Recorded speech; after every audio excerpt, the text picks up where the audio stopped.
So, I can't remember what day it was. They all seem to be somewhat the same. It was a day. It was a day like any other day. I went in to see my second patient of the morning, but it was the first patient in this room. I went into work on this gentleman, had a very good treatment with him, and he was on his stomach, and I was doing some adjustments to finish up our treatment, and I saw something in my table. So I finished his treatment, and then I got to the side of him and I grabbed what I saw on his table. And it looked like it was some kind of a, it's okay.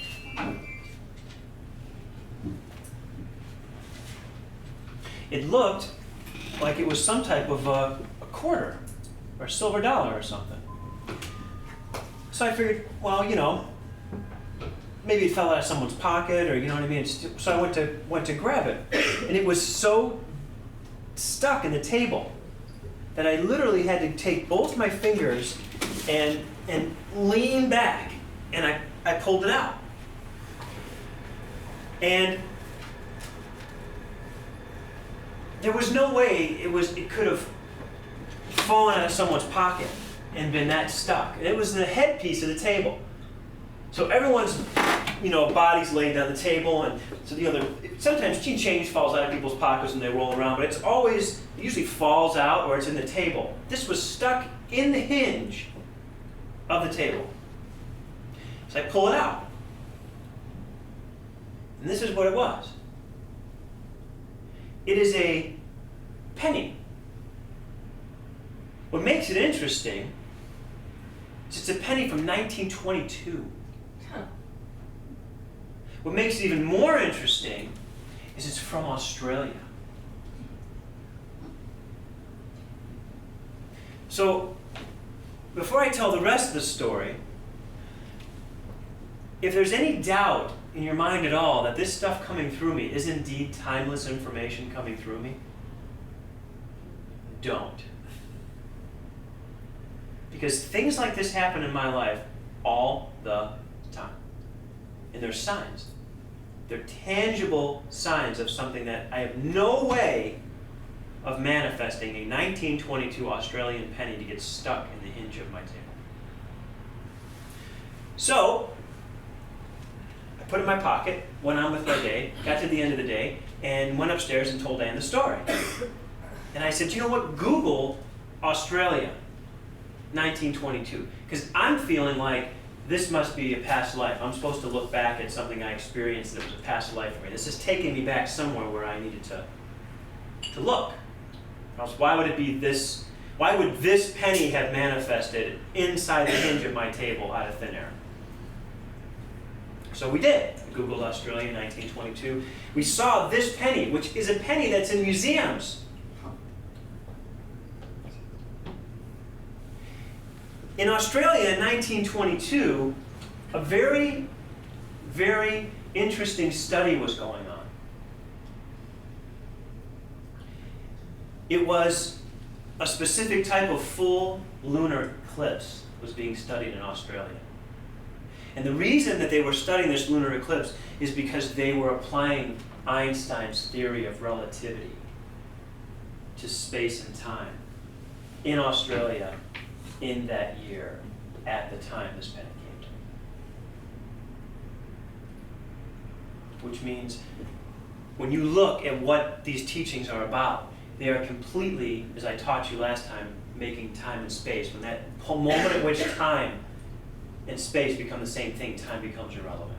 There is no time. And that is, in essence, what Einstein was talking about in his theory of relativity. He was trying to prove the existence of multiple dimensions and the fact that light is nothing more than something that is bent, and when light is bent, time is created. And that was that. This ended up in a table with what we would think was 90 or 88 years ago, and it ends up stuck in my table.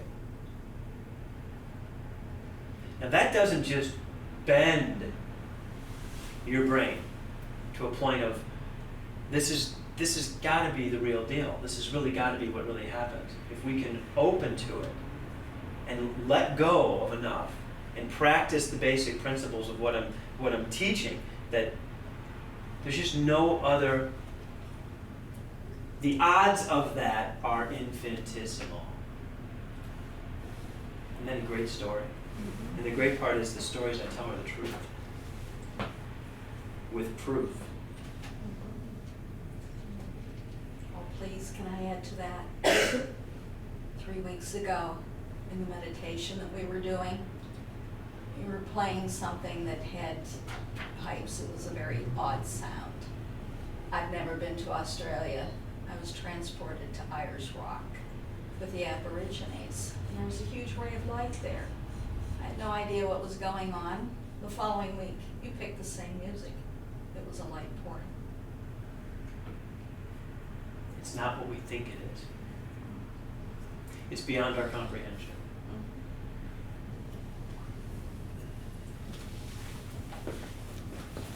Last week, it sounds almost funny to call it that, doesn't it? Last week we were talking about conscious incarnation, and we were beginning to talk about the essence of accelerating rate into consciousness, and that the current way that we live, experience life is based on what I was representing with this. And that as we could get into this, we could become, relatively speaking, a straight line, and the acceleration could move up faster. Okay? And what I was saying was that, if you remember towards the end, that in order for this process to happen, we can't hold on to anything. Because literally what you hold on to, and I'll quantify what holding on to means, because it means several different things. What you hold on to draws you back and back. And literally, okay, because it holds you in a space, it literally draws you back in time or stops you from moving forward in time without a level of resistance. It creates a level of resistance. Now, what I've been taught about this spiralistic way of living life, and of course this is a spiral, so it's relative. You got to look at things in 3 dimensions, okay? This is what a lot of people, okay, within a major lifetime call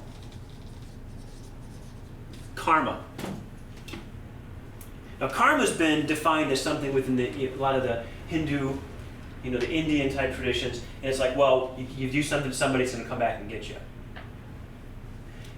Or well, that's just what happens. You did something to somebody else 10 lifetimes ago, and now it's happening to you. Okay, I don't believe that. I think that's archaic. I think it's punitive, and I don't think it's rooted in pure unconditional love and truth.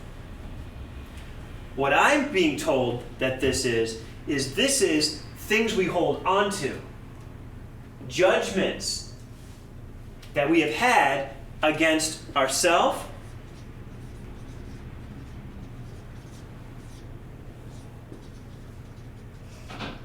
others, or, this is the big one,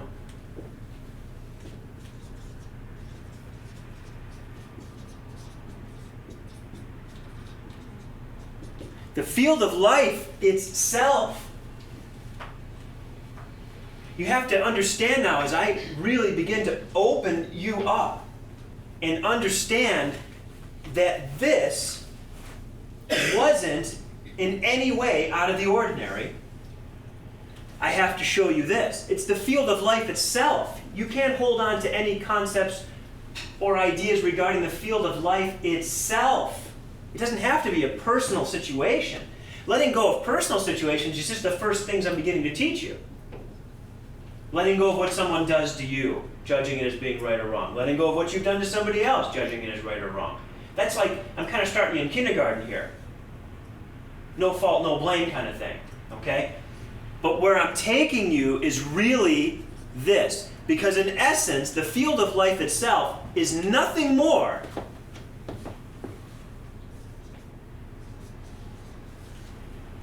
or less than you. You are life. You are the field of life. If you weren't, you wouldn't be here.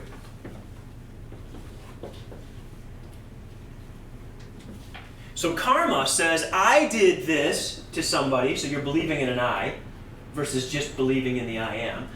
I did this to somebody, therefore on some level, and it was wrong, therefore on some level, when it happens to me, it's making up for what I did. This is all based on I. What I'm teaching is based on becoming I am. When you embrace this, the I am, this is, why wouldn't it be from 1922?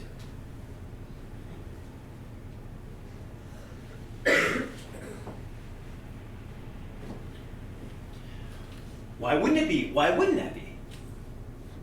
There's no reason it wouldn't. It's exactly what it is. Just a 1922 penny from Australia, leading me back to looking at the fact that I'm following up on bringing through the next level of teachings regarding theory of relativity and living eternally and all that good stuff. But if I look at this as I never get by how the heck did it happen? How did it get there? Oh, you got to be kidding. This is ridiculous. This is crazy. For me, this is absolutely normal. Happens to me every day.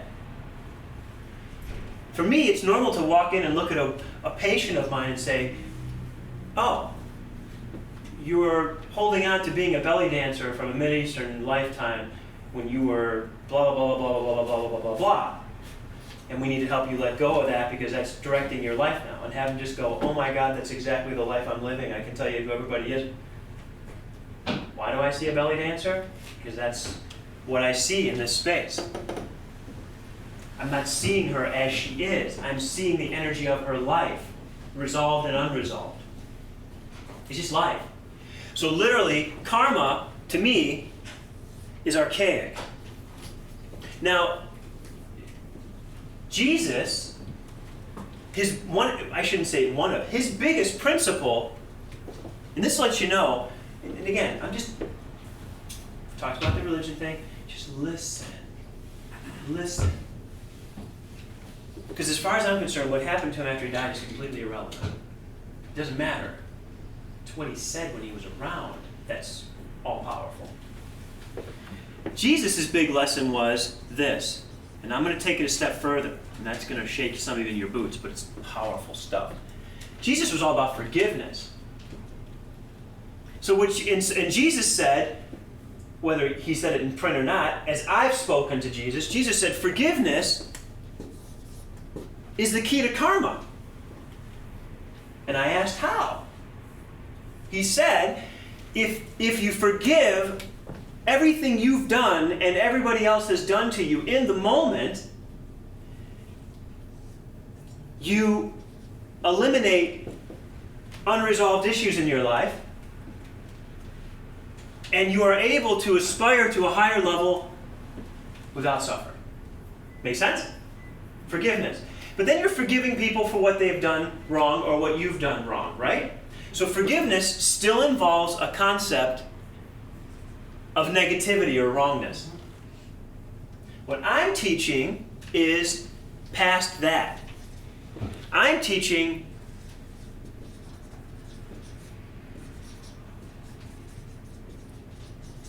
we need to get to the point where there's nothing to forgive. Now that's heavy. Heavy, heavy, heavy. Nothing to forgive. Nothing to forgive. Which means complete unconditional acceptance. Complete unconditional love. That's why I talk about being a space of unconditional love, acceptance, peace, and compassion. There is no forgiveness. There used to be forgiveness a couple years ago, but then I got enlightened to this next level of teaching that's come through. I'm like, oh, you don't need forgiveness. Forgiveness is there for something you couldn't accept in the moment as being okay. Something someone did to you or you did. It's unnecessary. And as we talk about this further tonight and probably even into the next time, it makes sense. Now, is forgiveness necessary for people that aren't ready to live in a space of unconditional acceptance? Yes, it's a wonderful bridge. A wonderful bridge. And it's something to use until you are in a space where you can completely accept everything as being in divine order. It's an amazing, I am not belittling forgiveness. It's one of the major doorways to enlightenment. But it doesn't end the process of resolution. You're always going to be forgiving something that you're judging or you're being judged for. It's still judgment. And Jesus says, judge not lest ye be judged, and the whole thing, but it's still kind of mixed in. Where this way, there's nothing to forgive means there's just nothing to forgive. You're in a space of unconditional acceptance. You are in a space of unconditional love with life. When you're in a space of unconditional love with life, you are the I am. You are in a space of unconditional love for that which is you. That which creates you, that's what gives you life, that's what takes life, that's what gives you money, that's what takes money, that's what gives you children, that's what takes children. All that is the field of life, and the creator of the field of life is what I call God. Now, this is a whole new teaching here, guys. Because basically what I'm saying when I say this is, and this is going to create some resonance with a lot of you, but it's what I'm here to do. And I have very wonderful conversations with very dear friends of mine that are very Christian. And it's a very interesting conversation.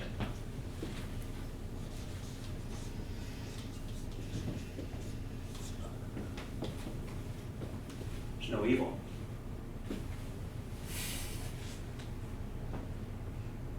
There is ignorance. There are spaces in life that do not know. We call some of those spaces parts of ourselves, and we call some of those spaces parts of other people. But there are spaces within people that do not know. And in the space of do not knowing, do they really know what they do? No. Forgive them, Father, for they know not what they do. Kind of funny when you think of it the way I'm teaching. Do you really need to even ask for them to be forgiven if they don't know what they're doing? No. Next level. You don't know what you're doing. You don't know what you're doing. That's where compassion comes in. You have compassion because they don't know what they're doing. And if they don't know what they're doing, there's a part of them that's doing it in a space of ignorance or a little bit of knowing, but not enough to really know. And then they're going to have to bring that space into a space of enlightenment. They're going to have to, let go of all this stuff that they're still stuck in that lower space of spiritual evolution. I know that's a lot, but there's no evil. Now, I told you we were going to start tying in what I began to tell you to the end of the story. And a little sidebar, I have a wonderful, wonderful friend. I didn't want to call her patient. She's been my friend for so long, and she's just been a great, great patient, and she's really a great student. And her name is Denise. And Denise is awesome at organizing things. And so Denise has actually been taking down pictures and writing the pictures I write down with the board, and she's creating notes. And so, as always, I'm sure she'll give me those in a PDF or computer file, and we'll make them available for you guys to download some of the pictures and stuff that I'm writing so you can actually have pictures of it. Is that okay with you? Mm-hmm. Is it okay with you, Denise, if I get those from you? Out of what I have, yeah. Yeah, and what you showed me today was great. Just because I want to put them into a visual field, but she'll give me her notes from a visual field so that I'll be able to, because I'm doing this out of the moment. I'm not thinking about remembering it in this form. So she's copying it for me. So I'll make sure we have some drawings to go along with these lectures, because I think the drawings really help make it somewhat tangible, okay? Is your writing better than yours? Oh, God. This is hieroglyphics, okay? So, no evil. Remember we started our first talk, and I said the first part about living life as an intuitive, or what we're calling intuitive, looking through God's eye, is that it's all what? Good. It's all Good. good. Now do you understand where I got that enlightenment from? It's all good. Well, how can you say it's all good? Because there's no evil. There's no bad. There's only a past experience that you haven't come to complete acceptance with that sets something up as being that. Which is why we begin the process of working with me, like we talked last time, by doing a bunch of death. Just bringing things to death. Just getting rid of your past reactions, getting rid of your past lives, getting rid of all of it. Because if I don't, to try and treat you while letting all the spirals go on, oh my God, it's not functional. It's not efficient. I want to get this spiral down as quickly as I can so that I can move it. Not I can move it as easy as possible. So getting out of your own way, the reason those words are so powerful is because eventually we're all going to realize that we're one with this, which means we're this, right? Okay. When we're here, we'll do it as a group. We're us. So literally, what's in the way of us becoming the I am? Us! We're in our own way. God Almighty is going to drag us that way. But in being a better part of a collective one, doesn't it make sense that we make it, and I'm using, remember, God is a force. All forces have to work against fields of resistance, right? So not only is it better for you to need less force to get there, which means less resistance means, like I always say, release resistance to the body of God, release resistance to the light. Like release resistance, let the resistance go. Resistance goes lower, we have less friction, we have less unnecessary conflict, and we evolve at a higher rate. Not only is that good for you, but as we collectively strengthen the relative field of God within our relative field, okay, we literally strengthen the field of God and its effect and force on others around us so that their path, relatively speaking, is quicker and easier. It's truly what's in the highest good.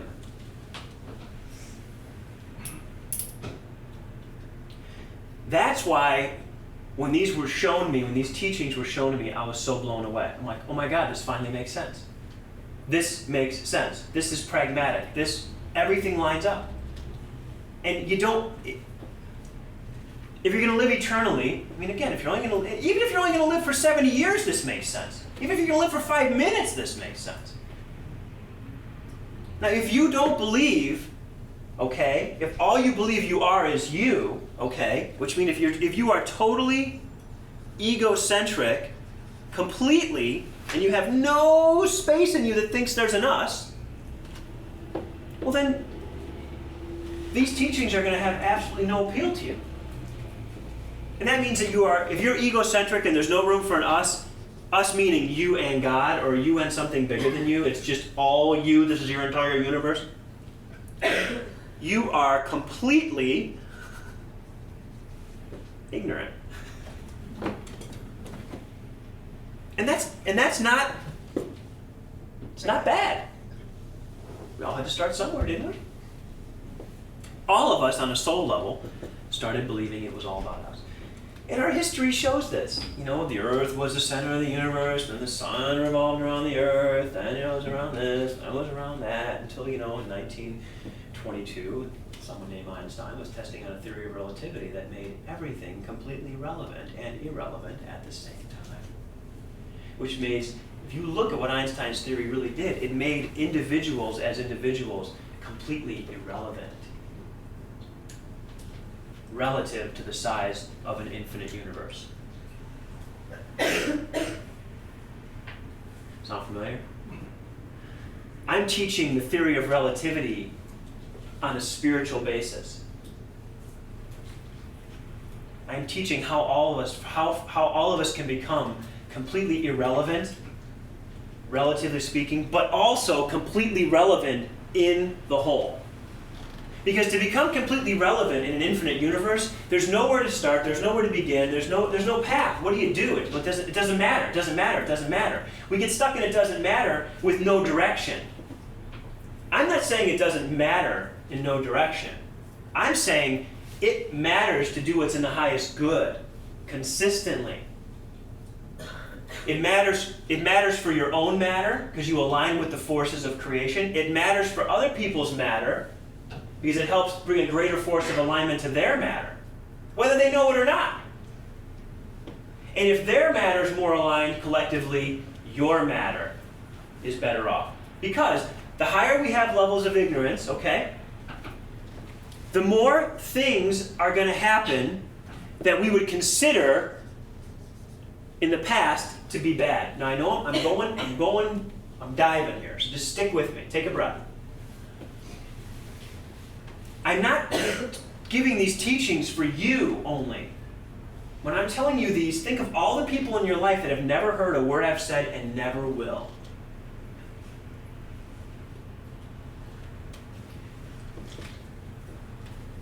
If we follow this path, people that don't even know what we're doing will be affected by the higher good that we are aligning ourselves with. That will strengthen the field, the relative field of alignment around them. It will eliminate unnecessary, random, quote unquote, okay, there's no accidents, but what other people see as random, what other people see as coincidence, what other people see as bad or tragic. Relatively speaking, it will eliminate those relative fields from the general field in the specific area that we're in. Now, is that specific area that we're in having an effect on the greater relative field? Yes, but it's an infinite field, so we don't really know what effect it's having on the infinite field. But we can deduce from the fact that if we have a positive effect on a relative field, we're having a positive effect on an infinite field. Which means other people's suffering because of ignorance will be lessened. Not just because we're aligning with the highest good, but because we're not allowing anything bad to happen. When someone in a place of ignorance does something to us, we'll be able to look at them and say, it's okay. It's okay. I don't need to forgive you. You don't even need to apologize. It's okay. And then we can say, are you open to seeing why you did it? Because in that intuitive space, it may come to us. In fact, it will come to you. Maybe they'll say yes, maybe they'll say no. If they say yes, if they choose to surrender and say yes, then we simply say, I just see this pattern. It's probably happened to you. This is what happened. And we teach. They then leave that experience, one, in a higher space of enlightenment, this big of a space of enlightenment, or two, they leave in a higher space of enlightenment simply because no one has judged them. Now, not only does that make them feel better about that experience, but it really affects their spiral of stuff they've been carrying around. And it reduces that. So experientially, instead of adding to each other's spirals, we become a force of higher good that straightens the spirals collectively. Now remember, when I talk about straightening the spiral and I talk about other people, it's life. I can't take you to the complete abstract, so I'm lodging it in somewhat of like an interpersonal relationship. But in essence, whether they know it or not, they're that too, aren't they? They're God's child. They're of God's energy. They're from God, right? They're of God. They're the same thing you are. They may have a few more spirals. They may have a little more ignorance. But they're of what you're of. So by being in a space of unconditional love and acceptance with them, you are being in a space of unconditional love and acceptance on a higher level with all forms of resolution of energy that in essence is God. You are loving God more unconditionally and completely. You are loving life more unconditionally and completely.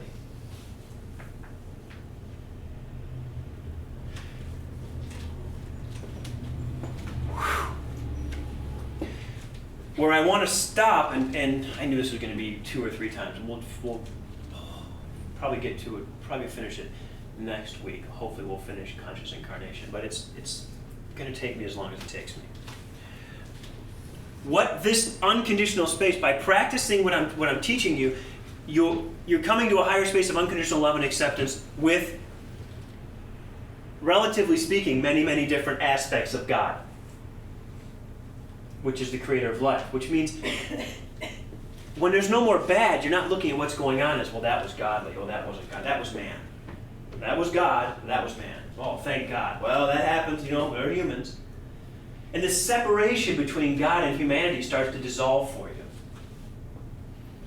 And you start to enter into a space of oneness with God and accept that humanity is an energy within God, but it is not a separation from God. And you become not something that's worshiping God, where God's out here. You become of God, where even the parts that you don't think God is. And all that's stopping you from seeing God in those parts is your past experiences. So what I want to do is I want to stop here, but I want to then kind of give you a teaser as the reason that this is all so important. And this will be my note to remind me.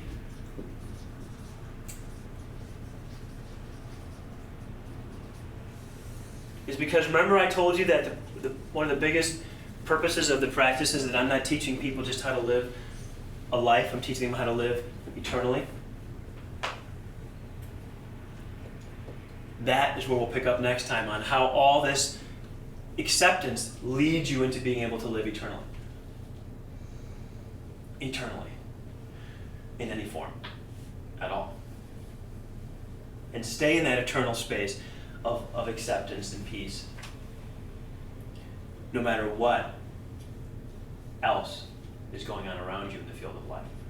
Knowing that your eternal purpose is to do nothing once you reach this point, but bring higher levels of eternal peace, love, and acceptance to all those, or all that God places around your field. What you'd think of as your field of life. Just breathe. Another big, big teaching. It's a lot when you first start to let it go through what you already are. But once what you are passes away more, it's a great,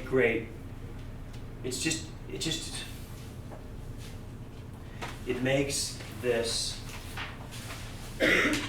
just completely, absolutely possible, and I don't even question how the penny got there. I know how the penny got there. Got it the same way I got here. God put it there.